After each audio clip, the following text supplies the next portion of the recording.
Welcome to the Decent Crypto Podcast. Today is March 7th. We are live with our newest Decent Deep Dive, Eigen layer. Matt, this has been a long time coming. Yeah, talk of the town of East Denver. Very, very topical just over the last few months with app chain, shared security. This builds a lot on the Cosmos 2.0 stuff. Check out our deep dive on that. I just think this is one that I've gotten more requests on, I think, than any other topic. So let's get into it. Let's get straight in. All right, Matt. Why does this exist? The core question of our podcast. Eigenlayer. So Eigenlayer basically exists because it's easy to innovate as a chain developer, but it's not easy to get security, right? Okay, so explain what you mean. Like, if you want to launch an app chain, or if you just want to launch a new blockchain on Cosmos or an EVM blockchain, compatible blockchain, it's easy to launch the chain, but it's hard for people to actually buy the token, stake the token, provide security to actually and validate the chain. Yeah, it's not even that those things are hard, it's that it's hard to bootstrap a value of a token, right? Okay. These are, everything is a social consensus, and a lot of these are inherently valueless tokens until they can prove that they provide some kind of value, right? Mm-hmm. And so Eigenlayer exists because as a developer, you might have a great idea for how you can improve a consensus algorithm to make the settlement faster. Ethereum settlement is 15 minutes, right? Maybe you have an idea for how to take that down to seconds. Maybe you have an idea for how to improve throughput. Maybe you just have a UTXO model that you want to try out.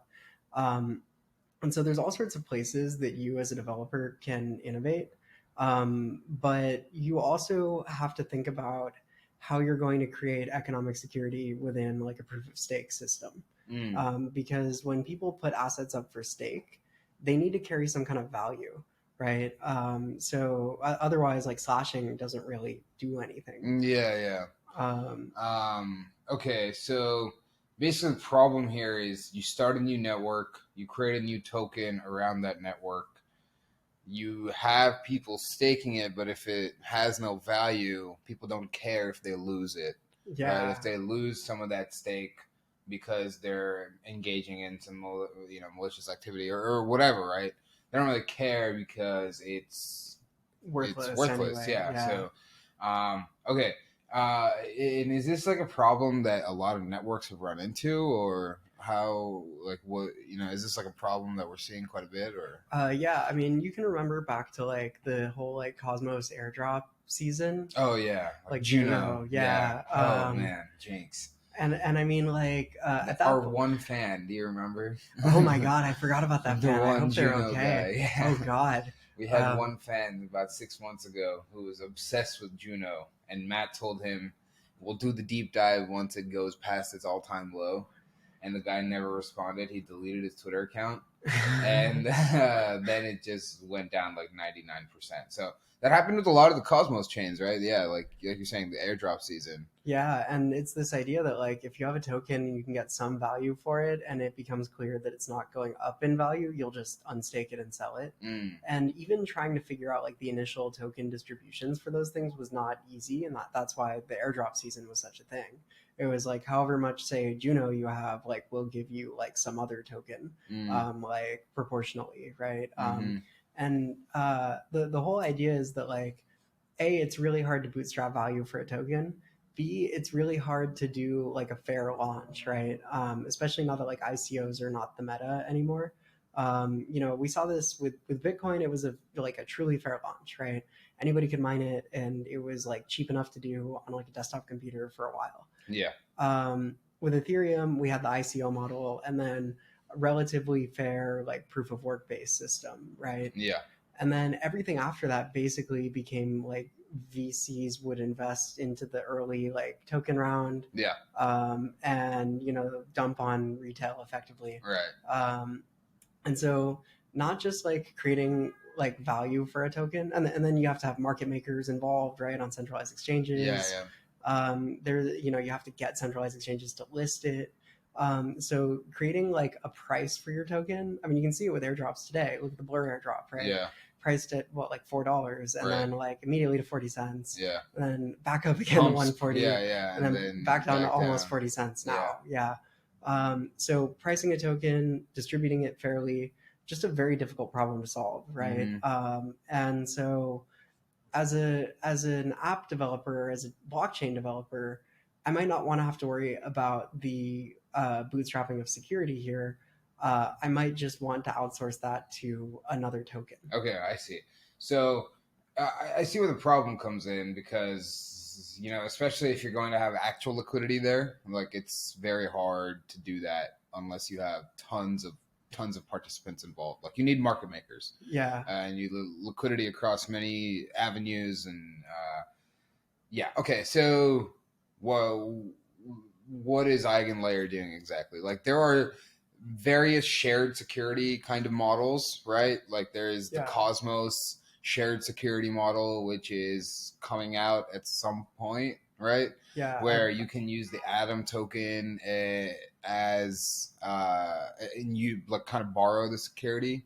Yeah, you use it as a staking token for another chain. So backing up to just like shared security in general, right? I might have some tokens, right? And I stake them. Yeah. What does that actually look like in the like physical world? Yeah. I have my private key, I have my public key, and my public key holds some number of Atom tokens, let's say. Right. I stake them. Yeah. And then I can like get my stake can get slot, and then I run a program, like a client, effectively on my desktop computer or my server or whatever.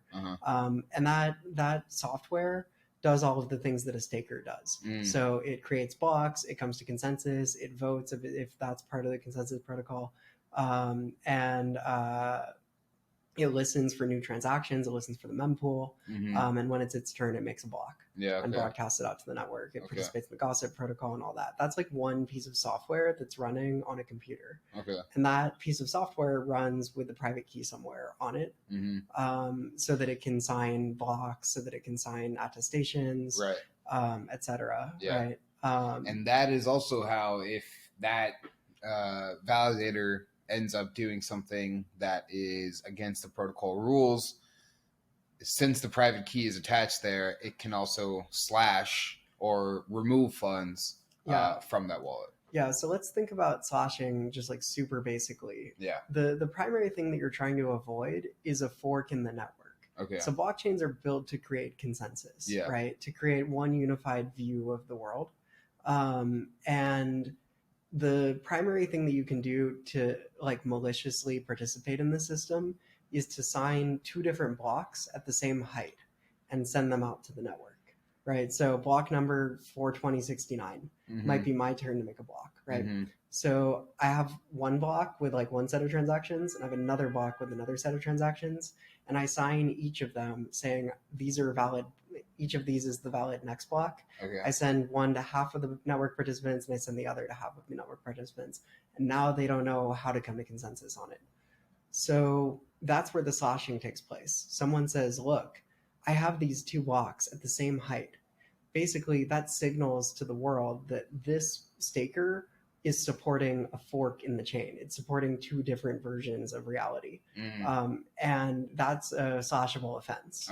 So what we're going to do is, given the two blocks that are at the same height that were signed by the same private key, we can take that evidence to the high court of slashing and be like, look, this person committed an offense. Let's take some of their assets and distribute them to me and to everyone else on the network. And so that's sort of at its core what slashing is there for. It's to prevent a fork in the chain. And so you can imagine in the like real physical world, what this looks like is I'm running some process on my computer, and that computer has my private key so that it can sign blocks and attestations and all that stuff. But I could run that piece of software in parallel, right? I could run it on two computers, each of which has the private key, for two different blockchains, right? And the slashing here, the question becomes, okay, like how do I make it so that those assets are up at are up like for staking, like that they've been put at stake and can be slashed by each of the two protocols, Mm, right? That's where shared security becomes a thing. mm, And you can imagine like, so the Cosmos 2.0 vision is like hundreds of chains maybe, mm-hmm, where like any of them has access to slashing to slashing that person's stake. mm, But each of those blockchains also pays out rewards to the validator for participating as a good citizen. mm. And so it's about sort of like being able to parallelize the running of that piece of software, the client software, without having to have to parallelize like the The stake. assets, Yeah, right? Okay. So the assets stay in one place, yeah, but you have multiple client softwares running using the same set of assets as stake. exactly. Okay, okay, okay. Um, and if you do something uh, that's out of the bounds on any of the chains where your stake is being used as stake uh, to validate that chain, you can get slashed. Yeah, Okay. and so the staking software itself has to support that sort of paradigm, right? Mm, Where it can check to say, hey, look, were these two blocks signed by the same person? Are they at the same height? And if so, then slash, right? mm, It has to support listening for invalid blocks on multiple chains. mm, And so, with Atom 2.0, I think the idea was, well, we can just like at a protocol level update the hub to support this, mm-hmm, right? And for that, like you need all the validators to participate in validating all of the chains. mm-hmm. So there's a governance agreement, and it's not just like you're staking on the hub anymore. It's also you're staking for these other things too, and Right. everybody involved is going to do it. Why do you need every single validator to validate every single chain? For there it was for interoperability, Oh, I see. and that's nice, right? Because you Yeah. you can have chains talk to each other in ways that you couldn't if like every network participant is involved in all of the chains and they all have access to the same data. Mm, You can have things like atomic like cross chain transactions, which is mm-hmm, pretty cool. mm. Um, so you have that heartbeat, that block space is just like parallelized, right? Okay. So. So on Ethereum, though, if you want to use Ethereum as the common, or if you want to use ETH as the common staking asset, Mm-hmm. that's where it gets more complicated, and that's where Eigenlayer comes in. Okay. So right now, ETH, staking your ETH, you have to have 32 ETH itself. Um, you basically have to be running the hardware. Like, it's pretty simple hardware now, but you have to be running it yourself, or you can go through a provider like a Coinbase or a Kraken or a Lido or one of these, or Rocket Pool or one of these. Frax. Yeah, Frax, where you don't have to necessarily have to have all 32 ETH to stake.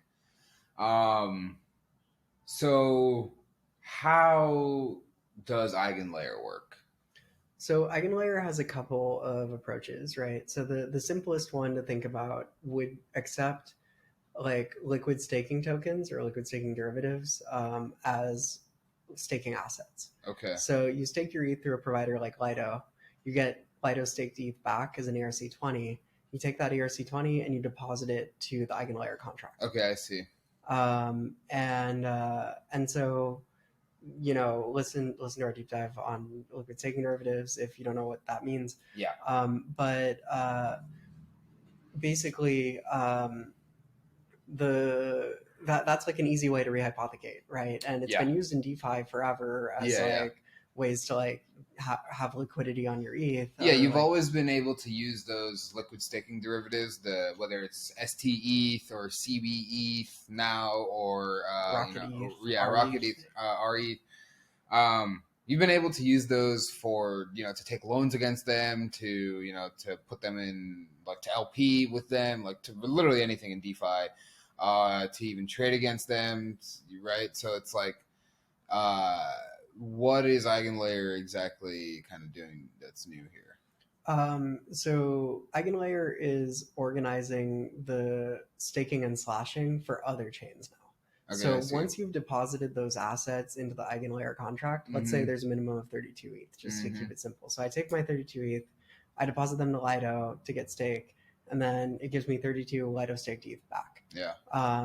And now you have a validator running the Ethereum like core protocol, acting as a validator on Ethereum. But I also have my staked ETH, and I've deposited them into Lido. Into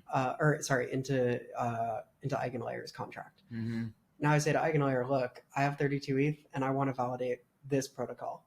I'm signing a transaction over here, and then over here, I take that same private key on some server or something, and I start running the client software for the new protocol, for the like secondary blockchain. And if I act maliciously, anyone else on that network can, on Ethereum, say, hey, Eigenlayer, look at these 2 blocks that Matt signed for. This is like clearly, this is clearly not okay. He's signaling for a break in consensus. This breaks the rules. Right. And the Eigenlayer contract can validate whether those 2 blocks were signed by me, whether they exist at the same height. And then if that's true, it can take some of my staked ETH that's deposited in the contract, because it has like custody of them now, and it can slash me, and it can distribute the slash to other stakers on the network. Whoa, interesting. Yeah. Okay, so let's take this example, right? So you said the 32 ETH, let's just run it back. I have 32 ETH, right? Let's live in a great fantasy world where I have 32 ETH. I go to Lido.fi. I put in my 32 ETH. I say I want to stake. I stake. They give me 32 ST ETH, which I can then use. It's an ERC20 token. I can use it. It's just in my wallet, right? I can use it wherever I want. I go to Eigenlayer's website. I connect wallet. I deposit my 32 ETH there. I say I want to now stake my 32 ETH on Avalanche, let's say, right? Or like, I don't know, whatever. Uniswap chain. Uniswap chain or DYDX chain or whatever, right? They will then take that 32 ETH or the 32 staked ETH, STETH, right? The ERC20 contract. Use that as stake. Like, what will they do? Will that, like, because the native staking token of any chain, right? Like, if it's Avalanche, it's AVAX, right? If it's like DYDX chain, it's going to be the DYDX token, right? So, like, how do they provide like actual kind of like staking and like security for that chain without having that native token? Is that what Eigenlayer does? They provide that kind of security for you, and then they basically decide like, okay, if you've done something, like, I don't really get where that, like, where am I getting those tokens, right, to provide security on the second chain? So this is kind of the mindfuck thing about shared security, is that typically you think of a native token as doing 2 things. It's a gas token and it's a staking token. Right. But in this state of the world, it's just the staking token is just Eigenlayer ETH. Okay, I see. Right, or Lido staked ETH, for example. Yeah. And so the actual staked asset is the staked ETH that you've deposited to the Eigenlayer contract. Okay, I see. And that's it, right? And are all proof of stake chains, they all function this way, where you can stake with like any asset, basically? So here the chain would have to decide what the staking asset is. So maybe they're only going to accept Lido staked ETH. Maybe they're only going to accept Rocket Pool ETH. Maybe they're only going to accept like native ETH. We'll get to that later. The whatever token it is just locked up into a staking contract on Ethereum. Similarly to Matic, actually. So Polygon, the like staking contract is on Ethereum. And so slashing happens on Ethereum, staking happens on Ethereum, delegation happens on Ethereum. Everything to do with staking is happening on the Ethereum blockchain, which is part of how Matic has always said that it like inherits some security from Ethereum. This is part of the reason. Okay, I see. And so So there is no secondary staking token, right? Mm, So it wouldn't happen for like DYDX chain or probably Uniswap chain, but it would happen for new chain 1.0, right? Where new chain, they might have their gas token could be their own token, but the mm, staking token is ETH that's locked up in some way, shape, or form in the Eigenlayer contract on Ethereum. mm. Okay, I see. And is that like do the current proof of stake chains like allow for that, or is it new chains that they're going after Eigenlayer? It's new New chains, yeah. chains, okay, Because that the makes current proof of sense. stake chains, they're all running their own, they're all using their own token as the staking token. Yeah. Okay, that makes sense. So So that's one way of doing it is with like staked ETH, like liquid staking derivatives. yeah. The other way of doing it is with native ETH. Mm-hmm. So the way this would work is like when you stake your ETH, you specify who's allowed to withdraw that ETH. Mm, And here you change that from you change it to Eigenlayer. You mm, change it to like the Eigenlayer DAO's like address. mm, And so now they can slash you by withdrawing some of that ETH from your stake just natively on Ethereum. okay, I see. Yeah. Um, So hmm. how comfy would you feel? Yeah, not too comfy, right? If they can just withdraw at any time. Yeah. Um, but the other thing is, right? Like, what if you decide to withdraw? Do they just cancel your stake on the other side? Yeah, I guess you have to play within their rules, right? So Yeah, maybe there's an unbonding period for the right. secondary chain that you've elected to Yeah. validate. Mm-hmm. And so you might have to wait that long to unstake your native ETH even, Mm. or your ERC20 ETH. Okay, I see. Yeah. Okay, and now, like, the core question I have here, right, is somebody who has, like, if you have 32 ETH, right, like, why are you trying to validate this second chain in the first place? Like, just to provide security? More APYs, bro. Yeah, is it really just for the yield? Yeah, it's for the yield. Okay. So it increases the amount of yield that you can earn on the same asset, Yeah, yeah, I see. which So it's like, theoretically what? is good, right? Yeah. And it creates more block space, and that block space inherits Why more security block from space? because it's more chains, Oh, oh. more block space than you have with just Ethereum, Yeah, right? I see. Okay, okay. Because you can spin up more chains without having to, like, worry about the security aspect. Yeah, Okay. and it might even be the case that like Lido or that like Eigenlayer is like, look, we have 4 chains to choose from, and you can opt into all 4 if you want. It might be the case that they're like, we have, you can only do one at a time, right? But generally, the way it's going to work is you're going to take your Lido staked ETH, you're going to deposit it to the Eigenlayer contract, and you're going to spin up however many computer processes and validate however many chains. And you'll Mm-hmm. just like choose as many as possible. The issue is, what if there's a bug in the client software for a given chain? And it causes everyone to like accidentally double sign Yeah, yeah. at a given height, which would be a Mm. sloshable offense. Or there's Mm. some kind of consensus issue. Yeah, yeah, yeah. Like, you know, as a staker, you're not really interested in like going in and running an audit on every single blockchain to like provide secondary security for it. Right. Um, So, yeah, let's think about where some of these things could kind of go wrong here, right? Like, yeah, if you're staking your ETH and something kind of goes wrong on a secondary chain, you can lose your ETH. yeah, which is something that I very much don't want to do. Yeah, yeah, Right? Don't make me yeah. break out the ETH tattoo, Yeah. man. um, and on these other chains, are you like basically depositing your assets into like a pool of some sort, or are you an individual validator at that point?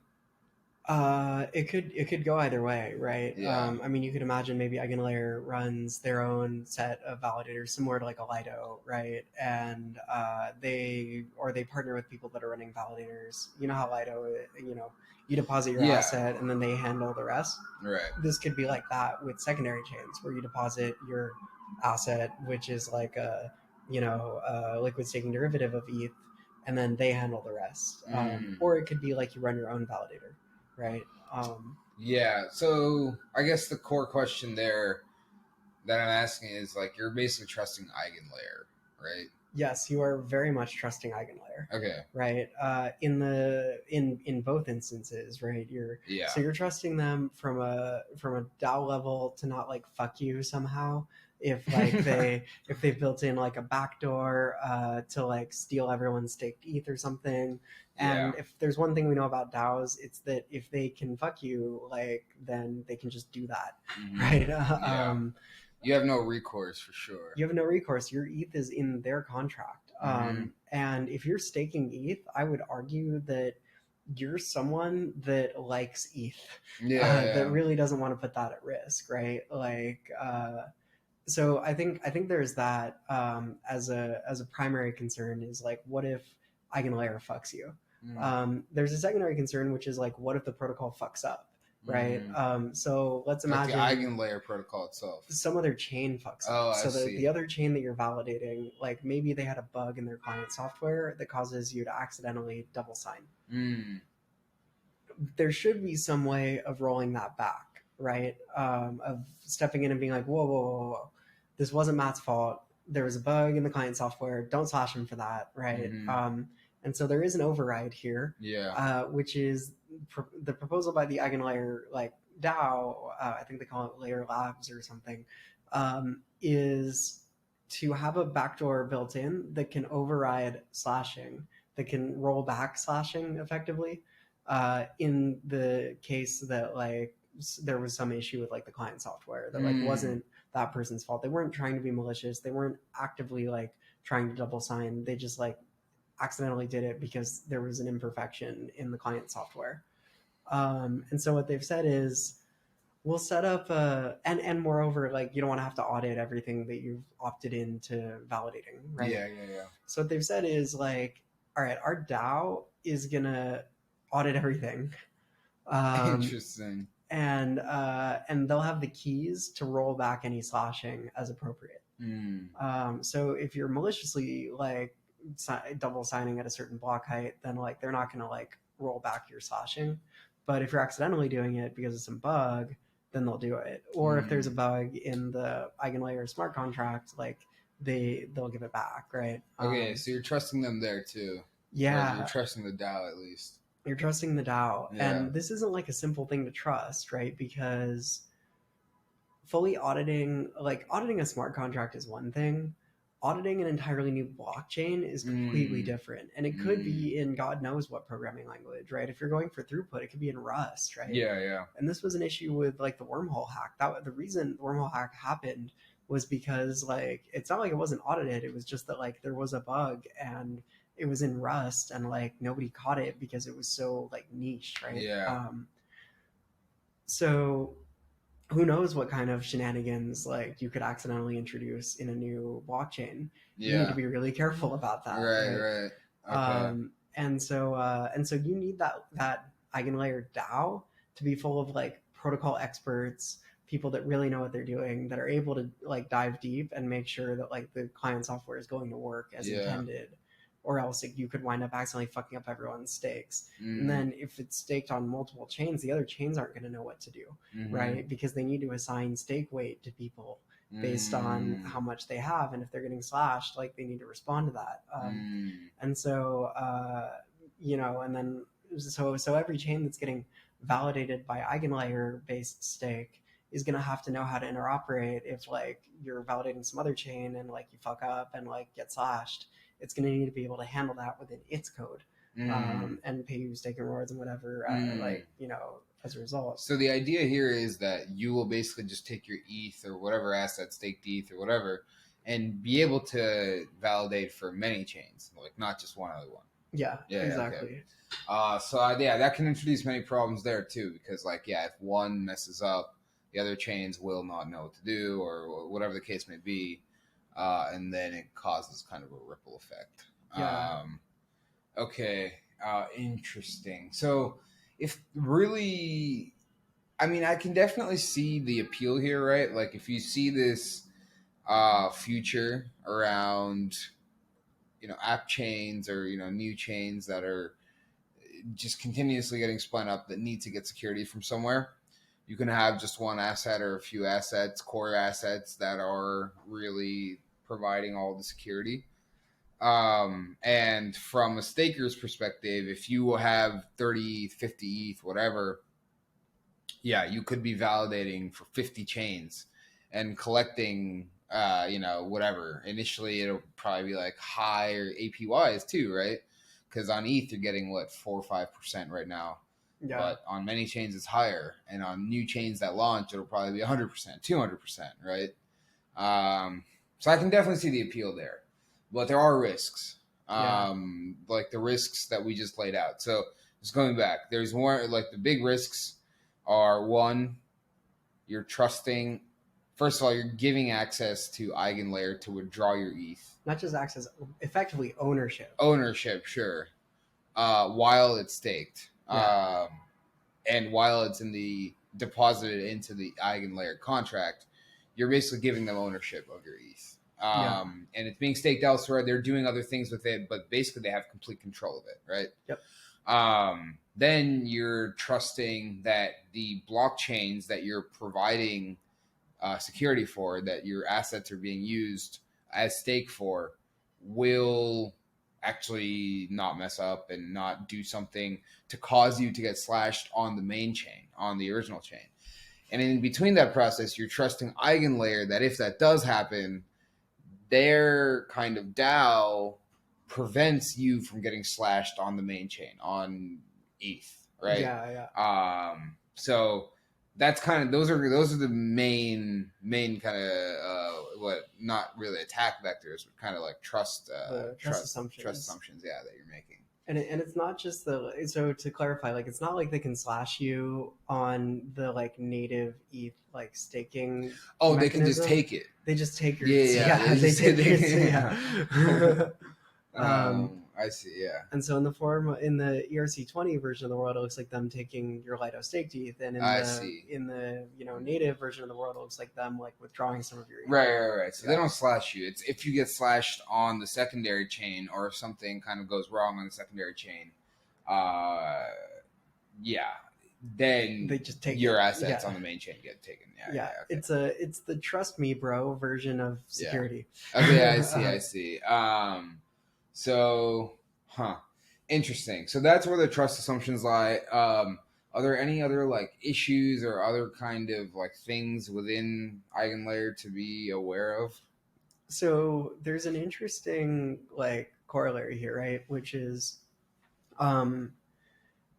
ETH today secures Ethereum, right? It secures the economic activity happening there. It secures the value that is like locked there. It secures Ethereum. But as you increase the amount of value that's being secured by ETH, then you do, in theory, attract more danger, right? Yeah. And with like the same notional amount of security. So it's a little bit like if you're running a country and you have an army, like a military of a certain size. And then you discover that your country has oil reserves. You're going to need to up that, like the percent of GDP spent on military, yeah. Right? And that's a great way of putting it. Yeah. And so there is a sort of an interesting question here, right? Which is like, what happens to the price of ETH, right? If you can stake it in multiple places, and you're running like a discounted cash flow model, then in theory, the value of ETH goes up according to like the discounted future token flows or reward flows, right? Yeah. But if that fails to happen, then this could like blow back and cause like systemic risk to ETH, right? So let's imagine like a really cooked up example, right? We have a new chain that starts that has like some token that goes wildly up in value. So that token, maybe its market cap is $1 trillion, let's say. If you take it to a centralized exchange and sell half of the token supply for $500 billion, right? Well, then you can roll it back, right? So let's think about like this attack vector of like, I take a token, I send it to a centralized exchange, I sell it, I cash out. Then I roll back the chain, and so I still have that asset over here, and I've double spent it now. what the thing that prevents me from doing that today is it would take a lot of money for me to like take over the Ethereum network to the point where I could roll back the chain, Yeah. right? Right. And have that double spend attack, right? But in this hypothetical world where we have some asset that's super super valuable, unobtainium, Yeah. Yeah. uh, Yeah. on the third chain or on the secondary chain, right? Yeah. Like it might actually be worth it for me to do that. Mm. Obviously, once you roll back the chain, everyone's gonna freak the fuck out Yeah. anyway. Yeah. So Yeah. your ability to double spend is not that good. Mm-hmm. But maybe there's some other centralized exchange that's not listening as closely, and then you send it there and you cash out twice. Hmm. And so now you stand to make $1 trillion, but you might only have to put up 300 billion or whatever it takes to become like 66% or 51% or whatever of the network, right? And so and that can fuck with Ethereum security model because all of a sudden you're rolling a bunch of stuff back. You have 51% attacks, all sorts of things, right? It just creates like a bigger bounty Mm. for the same level of security. Okay. Interesting. Yeah, I see. And so it does create an interesting question, which I've kicked around a little bit in the last week or so, which is like, how big does the total amount of stake need to be to secure assets worth X? Mm. Does it need to be 0.1x? Does it need to be 1x? Does it need Mm. to be 2x? Unclear, right? Mm. So just one thing to point out, right? Yeah. Huh. Right. Okay. So I guess it kind of laid out all the trust assumptions there. Like, are they live right now? Are they deployed? Like, where are they? No, they have like a 30-page white paper. They Nice. literally named it Eigen layer, which is a pretty like I don't like names that look down on the user. Well, why does that look down on the user? Because eigen is like it's used in like other like matrix math terms like eigenvector, eigenvalue, Mm. and that's like linear algebra concepts that like your average blockchain participant doesn't really know about. Dude, I thought it was like a sea creature. Wait, really? Yeah, I was like, I get nice. Sounds like a nice little fish or something. um, and it just feels like the whole project is exuding this ethos of being smarter than you, right? Mm. So they're like, look, man, trust us with your ETH, okay? Mm. We'll check the child chains so that you know that you're not going to get slashed. Don't worry. And if you get slashed, don't worry. Like we'll make sure that like your ETH comes back to you as it's supposed to. We're naming it this thing because we're geniuses, and we have a 30-page white paper, and like don't worry about it, bro. And I just don't like that, and I don't mean to get all like not your keys, not your crypto, but like, holy shit, like these are not your keys. Yeah. It's true. Like, there's very few assets that I will get so possessive over as my ETH. Yeah, right? it's true. Especially my staked ETH. Yeah. I mean, like, to be clear, this is different than something like Lido, right? Where it's like you're still giving over your ETH. Yes. You are getting another asset in return, like directly, right? That you can sell in the open market. You can do whatever you want with it. Yeah. Right. And now you're still trusting Lido, right? Not to abscond with people's ETH. Yes. Right? Yeah. Okay. Yeah. If they leave with people's ETH, the value of that derivative token also goes down. So you are trusting them quite a bit. Yeah.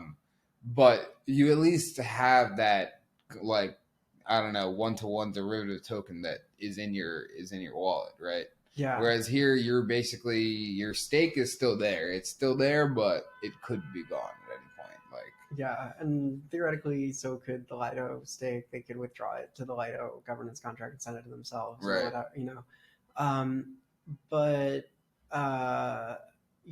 with Lido, it feels like sufficiently decentralized is the thing, right? It doesn't take a genius to spin up an ETH validator. It takes like reasonable like skill with hardware, but like it's not hard. And so for Lido, they can have like 50 validator providers the way they do, and it feels like sufficiently decentralized that you're not super worried about it. Same deal with Rocket Pool, right? So with Rocket Pool, they handle slashing in like they have a sort of insurance fund for slashing, right? And like when you spin up a Rocket Pool validator, you have to post as collateral some Rocket some RPL token, Mm. right? And then they will sell that to make it up to the user who like staked alongside you Mm. if you get slashed, right? Both of those just feel like safer and more like the risk has been decentralized or socialized even Mm. relative to this where it just feels more one-to-one, more personal.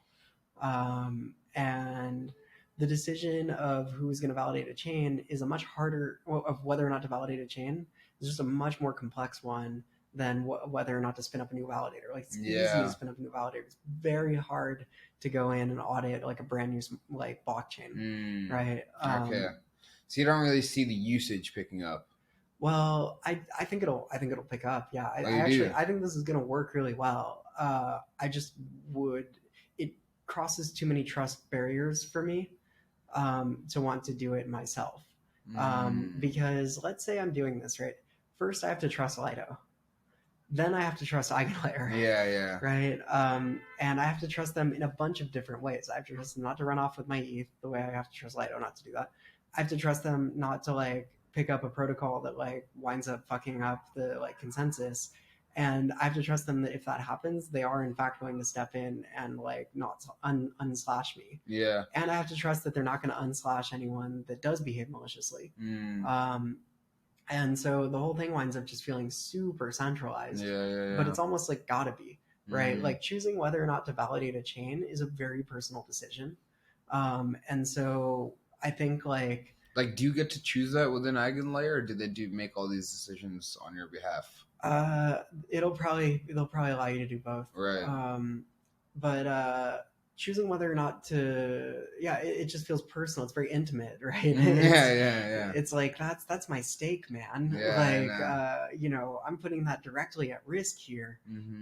And so choosing whether or not to participate in that is like a very personal choice, and I don't feel comfortable handing that over to a DAO that, by virtue of this being such a complicated decision to make, I don't feel it's by necessity small. Yeah. It's a small group of people that can really effectively do, or companies, right? That can really effectively audit this stuff and like make those decisions. So like I think it's hard for me to see a world where I want to use this. Now, here's what I think should actually happen. Let's hear it. I think Lido should do this. You're already trusting Lido, right? Yeah. Why not like trust Lido a little more? It's a little bit like USDC. It's like I heard, like there were rumors. I'm hearing rumors. A few months ago about some issue, some like very non-specific issue with USDC. This is like back in like peak FTX FUD. Yeah. So I guess like November, December, and it was like, what do you do if you think USDC is unbacked? Do you swap it for ETH? Do you swap it for Bitcoin? Like those are going to be down. It's all gonna it's all gonna be wrecked. Yeah, like if USDC turns out only like 70% backed, do you think ETH is really down less than 30% on the day? Yeah, that's true. Maybe. Like that's a good point. We're all just too deep now. Yeah, we have no recourse. If Circle's got issues, there's like very little that we can do. Yeah, no recourse. This is why I think Circle would be the best bridge. But there's also just this like inherent like, I've gotten over Lido. I can swallow Lido, right, as like a place to stake my ETH, right? Because if there's an issue with Lido, it's big. Right. If there's an issue with Coinbase, it's big. So I can buy Coinbase ETH. But even even at 90 cents on the dollar, didn't buy Coinbase ETH because I was like, look, I will kick myself forever if, as I'm buying the dip, like I buy the like Coinbase one and it goes to zero. Yeah. I'll never forgive myself for that. So, I just think that like for me, right, ETH is like a sacred like asset, right? It's like you can do what you want, but you'll never get my ETH, right? Especially my staked ETH. And so if I'm going to all the trouble of doing that, Lido, I've finally gotten over the hump of like, okay, fine, it's decentralized enough, it's integrated in the financial system enough that like I don't think there's going to be an issue with Lido staked ETH. Or I think if there is, say like all the Lido validators get slashed for some reason, I don't think we'd roll back the chain, but maybe we'd roll back the chain, right? Mhm. If it's like big enough. So like imagine all the Lido staked ETH went to zero. I could right? see a rollback for sure. Yeah. Yeah. Or an airdrop of new ETH to wherever Lido staked ETH currently resides, right? So I think with this, it's just not there yet. Yeah. And I'll be damned if I'm gonna let you get your grubby hands on my ETH, man. Not your keys, not your crypto. All right, I love it. It's probably the right place to leave it. I mean, what do you think? Would you use it? I would with a small amount. Here's the thing, dude. I was talking to somebody about this, about staking specifically earlier today. It's like, it really just comes down to the numbers. Like, it's like, well, what's the APY? That's the thing. I think it's going to be out of pocket. I think it's going to be really, really good. I think it'll be really good, yeah. And I think most people are going to wind up, not most people, but I think a lot of people are going to wind up doing this. Yeah. I think it's going to go just like many other protocols, just like this, where it's like APYs are so high initially. Like it's kind of quiet. Some people get in, and then it's like, whoa, look, Hasaka tweets about it. And then it's just like everybody's in. APYs are still quite high. TVL goes through the roof. And then it's like APYs slowly start to go down. All the other chains that you're kind of, getting tokens from, token price starts to go down. And then mass withdrawal. This is a great question. So do you think this increases the convexity of ETH prices? Yeah, I actually do think so, right? Yeah. It's just more leverage. Yeah. More rehypothecation, more leverage. The purpose of the financial system. Less liquidity too. Yeah. Right? Check all the boxes. Yeah, no. I mean, that's the question is like, if you have like an ohm fork chain that's paying you like 100,000% APY in its native token as like block rewards. Yeah. And then someone sells all that, like, as it's happening, like the price of like Ohm went up, right? Because people wanted to buy it, stake it, right? It's a similar thing for ETH now. Yeah, it like subjects you to all of this. Yeah, it's actually super interesting. I think it'll get very I think this is what triggers the next bull run. I hate to say it. Like weird, crazy assets like this where it just creates a squeeze. You know what we should do? We should do the degen Eigen DAO. Where degen Eigen DAO. Yeah, okay. So like Eigenlayer DAO is not gonna like fuck with like Doge, Shiba chain, like Olympus chain. Yeah, that's true. JPEG that's true. chain, right? Oh, yeah. We should have the truly permissionless absolute degen. Yeah, where we'll just fucking like sign on to anything as long as it uses the Cosmos SDK. We'll just like sign up as validators. Right? That's so funny. That's pretty good. Yeah, actually, the degen fork. Yeah, and then we rug. No, we would never rug. No, we would never rug. Not on our list. Wink. Yeah. Okay, cool. Yeah, definitely never gonna rug. You got anything else, Matt? No. What do you think? You think it'll work? What do you think the percent of ETH staked on this thing is going to be 1 year after it goes live? Wow. I either think it's one of those things where it's like Lido, where it just goes crazy, gets crazy adoption, or it's just like you heard about it for like 6 weeks and then just never hear again. But I would say in a bull market, this is like the exact thing that goes crazy.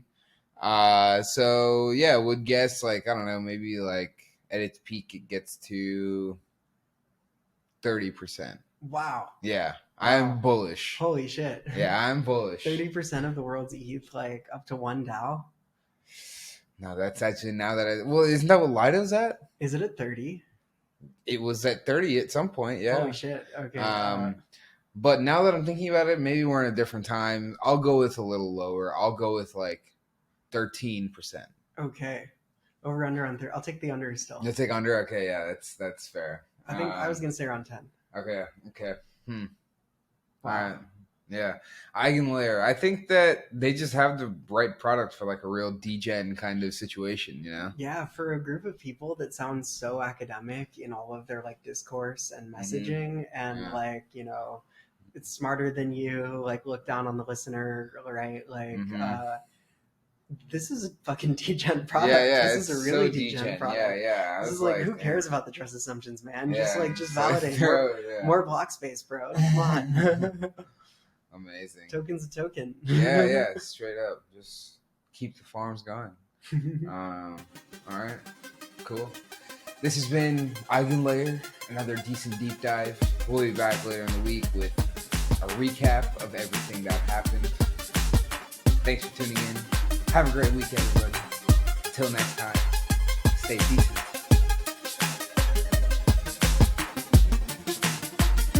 None of this was financial advice, legal advice, investment advice, or any other kind of advice. If you're looking for advice, you are definitely in the wrong place. Until next time, stay decent.